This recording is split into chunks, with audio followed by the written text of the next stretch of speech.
ইউরোপের দক্ষিণ-পূর্ব কোণে অবস্থিত একটি দেশ আলবেনিয়া। এর পাহাড়, সমুদ্র এবং ঐতিহ্যের ভাঁজে ভাঁজে লুকিয়ে আছে এক বিশাল ইতিহাস। বিশেষ করে প্রায় ৫০০ বছরের অটোমান বা উসমানীয় শাসন এই দেশটির ভাগ্য নির্ধারণ করে দিয়েছিল। কিভাবে একটি খ্রিস্টান প্রধান দেশ থেকে আলবেনিয়া ইউরোপের অন্যতম মুসলিম প্রধান দেশে পরিণত হল? কেনই বা বীর স্কান্দারবেগ ২৫ বছর ধরে আটকে রেখেছিলেন বিশাল অটোমান বাহিনীকে? আজ আমরা জানব আলবেনিয়ায় অটোমান শাসনের শুরু থেকে শেষ পর্যন্ত পূর্ণাঙ্গ ইতিহাস। চতুর্দশ শতাব্দীর শেষের দিকে ১৩৮৫ সালে অটোমানরা প্রথম আলবেনীয় ভূখণ্ডে পা রাখে। সাভরা যুদ্ধের মাধ্যমে তারা এই অঞ্চলে প্রভাব বিস্তার শুরু করে। সেই সময় আলবেনিয়া অনেকগুলো ছোট ছোট সামন্ত প্রভুর অধীনে বিভক্ত ছিল। অটোমান সুলতান দ্বিতীয় মুরাদ এবং পরবর্তী সুলতানরা ধীরে ধীরে ক্রুইয়া, বেরাত এবং ভলোরার মতো শহরগুলো দখল করে নেন। কিন্তু এই বিজয় সহজ ছিল না।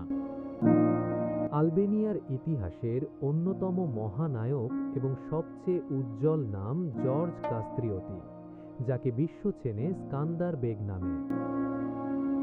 তিনি ছোটবেলায় অটোমানদের হাতে জিম্মি হন এবং ইসলাম ধর্ম গ্রহণ করে অটোমান সেনাবাহিনীতে একজন সেনাপতি হিসাবে গড়ে ওঠেন। কিন্তু নিজের দেশের প্রতি টান তাকে ফিরিয়ে আনে। ১৪৪৩ সালে তিনি বিদ্রোহ করেন এবং পুনরায় খ্রিস্ট ধর্মে ফিরে এসে আলবেনীয় গোত্রগুলোকে একত্রিত করেন। তিনি কেবল একজন যোদ্ধা ছিলেন না, তিনি ছিলেন একজন কূটনৈতিক। তিনি পোপ এবং ভেনিসের সমর্থন আদায়ে সক্ষম হন। টানা ২৫ বছর তিনি সুলতান মুহাম্মদ আল ফাতিহির বিশাল বাহিনীকে রুখে দিয়েছিলেন। তার মৃত্যুর পর ১৪৭৮ সালে ক্রুইয়া দুর্গের পতনের মাধ্যমে আলবেনিয়া সম্পূর্ণভাবে অটোমানদের অধীনে চলে যায়। স্কান্দারবেগের মৃত্যুর পর আলবেনিয়া পুরোপুরি অটোমানদের অধীনে চলে যায়। অটোমান শাসনে আলবেনিয়া এক বিশাল পরিবর্তনের মধ্য দিয়ে যায়। ইসলাম ধর্ম গ্রহণ করলে কর ছাড় ও সামাজিক সুযোগ সুবিধা পাওয়ার কারণে ধীরে ধীরে জনগণের বড় অংশ মুসলিম হতে শুরু করে। এর পেছনে শুধু কর ফাঁকি দেওয়া নয়, বরং অটোমান সেনাবাহিনী ও প্রশাসনে কেরিয়ার গড়ার আকাঙ্ক্ষাও কাজ করেছিল। এই ইসলাম ছিল উদার ও সুফি ঘরানার।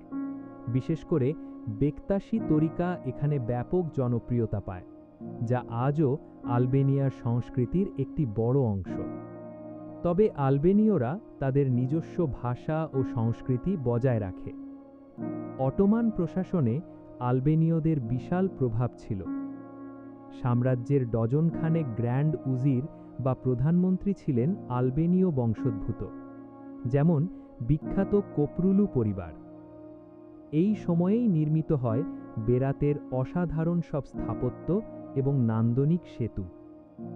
অটোমানরা আলবেনিয়া শাসন করত ঠিকই, কিন্তু অনেক ক্ষেত্রে আলবেনীয়রাই পুরো সাম্রাজ্য শাসন করত। ইতিহাসে দেখা যায় সাম্রাজ্যের প্রায় ৪৮ জন গ্র্যান্ড উজির বা প্রধানমন্ত্রী ছিলেন আলবেনীয়। মিশরের আধুনিক প্রতিষ্ঠাতা মোহাম্মদ আলী পাশাও ছিলেন একজন আলবেনীয়। এই সময় আলবেনিয়া থেকে যাওয়া সৈন্যরা সাম্রাজ্যের সবচেয়ে শক্তিশালী ইউনিট জ্যানিসারি বাহিনীতে গুরুত্বপূর্ণ ভূমিকা পালন করত। এই ৫০০ বছরে আলবেনিয়ার চেহারা বদলে যায়। গড়ে ওঠে পাথর দিয়ে বাঁধানো শহর বেরাত ও জিরোকাস্ত্র। প্রতিটি শহরে নির্মিত হয় হাম্মাম, গোসলখানা, মাদ্রাসা এবং ক্যারাভ্যানসেরাই, সরাইখানা।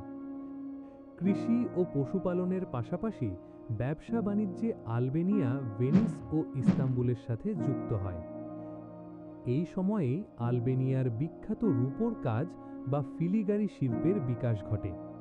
1800 সালের পর, যখন অটোমানদের ইউরোপের রুগ্ন মানুষ বলা হতো, তখন আলবেনীয়রা ভয় পেল যে তাদের ভূমি প্রতিবেশী দেশগুলো ভাগ করে নেবে।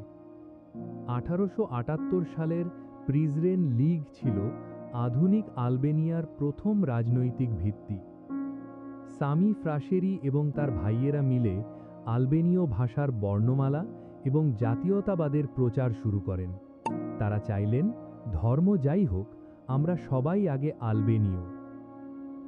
19বিংশ শতাব্দীতে যখন অটোমান সাম্রাজ্য দুর্বল হতে শুরু করে, তখন আলবেনীয়দের মধ্যে স্বাধীনতার চেতনা জেগে ওঠে।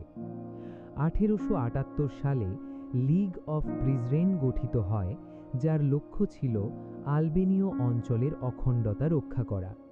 এরপর 1908 সালের তরুণ তুর্কি বিপ্লব এবং 1912 সালের বলকান যুদ্ধ পরিস্থিতি আরও জটিল করে তোলে। অবশেষে 28 নভেম্বর 1912 সালে ইসমাইল কামালির নেতৃত্বে ভোলোরা শহরে আলবেনিয়ার পতাকা উত্তোলিত হয় এবং প্রায় 500 বছরের অটোমান শাসনের অবসান ঘটে। তবে এই বিদায় ছিল বেদনারও, কারণ কয়েক লাখ আলবেনীয় তুরস্কে পাড়ি জমিয়েছিলেন এবং দেশটির সীমানা সংকুচিত হয়ে পড়েছিল।